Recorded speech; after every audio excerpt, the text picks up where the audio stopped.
Hey everyone, me Kevin here. This is an important video to understand the details of before Wednesday this week, whether you're a trader in stocks, thinking about getting into the market or whatever. This Wednesday, which is May 11th, 2022, starting at 4 a.m., we're gonna get some really important data, so let's talk about it. The first thing we're gonna get before CPI, we're gonna talk about that and expectations, is gonna be an update on mortgage applications. That's gonna be a pretty big deal to see what the difference is month over month in mortgage apps. We kind of expect this to be a big old minus, but we don't actually have a survey from economists yet. I just want you to know that Wednesday the 11th, 4 a.m., we're gonna get some mortgage data. We kind of have a pretty good pulse, at least finger on the pulse of the real estate market. You know, we're kind of already off the precipice on a little bit of a slide to the downside, okay? All right, more importantly though, CPI, let's talk about that. So CPI, month over month, last month was the March data. So in April comes out the March data, right? It lags a month. So the March data was a complete disaster because we got month over month CPI of 1.2%. That's the equivalent of like 14.4% annualized in terms of a run rate of inflation, like how fast we're moving in terms of inflation. That was a complete disaster. I mean, highest inflation in 40 years. Everybody's freaking out because headline inflation was 8.5% for March. Again, the measure came out in April. Well, the one blessing that we had last month was that core CPI, which was ex food and energy, only came in at 6.5, which only came in at 6.5. That's still really, really bad, right? 6.5 year over year, really high measure for core inflation. Core inflation strips out the more volatile components, which are like food and energy. The Federal Reserve, who's obviously driving this market, does not care so much about food and energy because they realize they can't control these supply chain issues. They can only affect demand, and food and energy costs are often supply shock issues.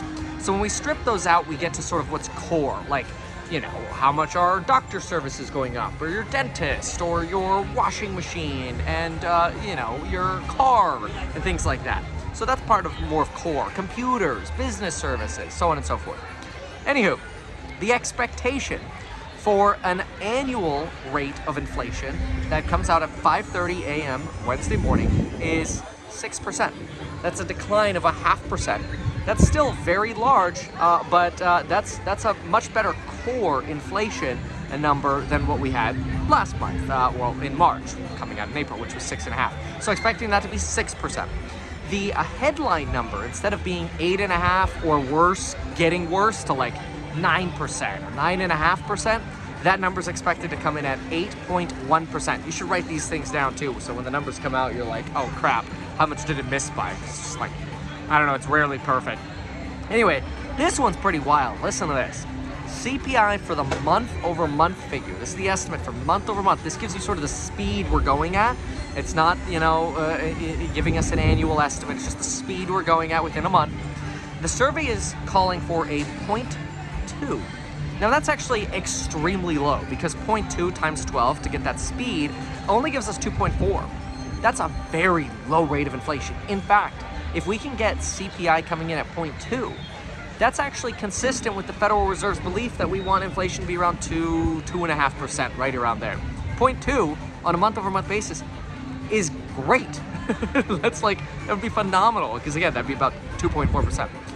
However, the only reason we would actually be seeing 0.2 is because we expect that food and energy costs are coming off their peak from March. So when you look at the core for CPI minus food and energy, you actually have a 0.4 survey, which is 4.8%, still way better than all the other numbers we're seeing. However, it is clearly lower than, again, what we've seen for the last 6 to 12 months here, but it's higher than that 0.2% when you include that coming off a cliff of food and energy. So 0.4 that's going to probably be the most important number there. Are we going to get 0.4 or not? So how does this affect the markets? Well, first of all, this release comes out just 5 days before the largest price increase ever on the programs on building your long-term wealth. Whether that's the real estate, property management, sales, YouTube videos, stocks, and the psychology of money, you name it. Because remember, this is a big tip for you. This is the kind of market you want to be focusing on. How much quantity do you have of the companies you love? Not what the price of them is. Come on, this is an irrational, insane market. Of course, we've done an irrational amount of money printing, so don't get me wrong. Like, I understand why it's happening, but still. Anywho, these are opportunities. So CPI the expectation of a 0.4 month-over-month read. I'll tell you where it gets ugly.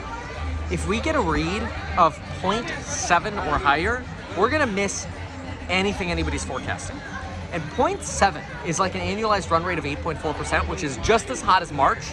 If we got a 0.7, market's gonna be a poopy doopy.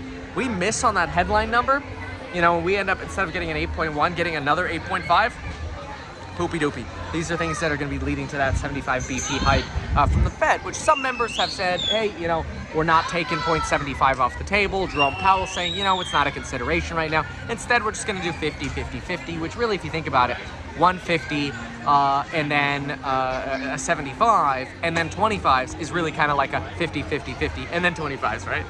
It's just like a disguised 75. Anywho, so if we get a miss on that core read right there, to the upside, we're gonna have problems. However, if we get a miss to the downside, and we get something like a month-over-month core read of, honestly, even a match of 0.4, but we get something like a 0.2 on core, or a negative number on core minus food and energy, we get like negative 0.1 and then a 0.2 on core, month-over-month, that on top of a crystal clear path from the Fed and indications that we're starting to see shipping prices come down, rail prices coming down, forward expectations that shipping costs are coming down, food, commodities, used cars off their peaks, lumber costs coming down, all these things coming down, and core CPI starting to fall now for the last couple months. Those are going to be really bullish indicators. So I'm hopeful. Now I realize I'm smoking a little bit of the hopium right now because, you know, I'm in. I'm going to have some extra cash flow coming up in about 4 weeks once a few more transactions close. And if we're still at low prices, I'll probably be a buyer until, of course, we hit bottom, move back up in the stock market. And then I expect we'll have a later, delayed low on real estate pricing. Well, hopefully stocks are a little bit higher. So that way we can move from one to the other, right? They don't always align, and this is a very important thing to remember, is you do not have to align a stock bottom with a real estate bottom. In fact, look back at 2008, the biggest pain in the stock market was really around September of 08, but you didn't actually get a bottom in the stock market until about February of 2009. The real estate market still had pricing declines for another 2 years. It wasn't really until the end of 2011, beginning of 2012, that we saw at least a decent increase in the in prices again, to where it's like, oh wait, are we hitting a bottom? Are we now inflecting up? So keep those things in mind. Super important. This person also really wants to try to hit me with the bubbles. I think it's kind of funny and entertaining. Anyway, check out the programs, link down below, and there's something very important that you have to remember about bubbles, okay? Here's the thing. Lauren went to a birthday party the other day, and she got kicked out for blowing bubbles. And, you know, like everybody at the party was like, what the F? Like, you know, you got kicked out for blowing bubbles.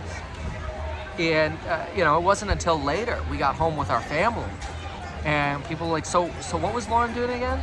And we're like, she's blowing bubbles. And they're like, what? Bubbles, the clown. Bubbles was the clown.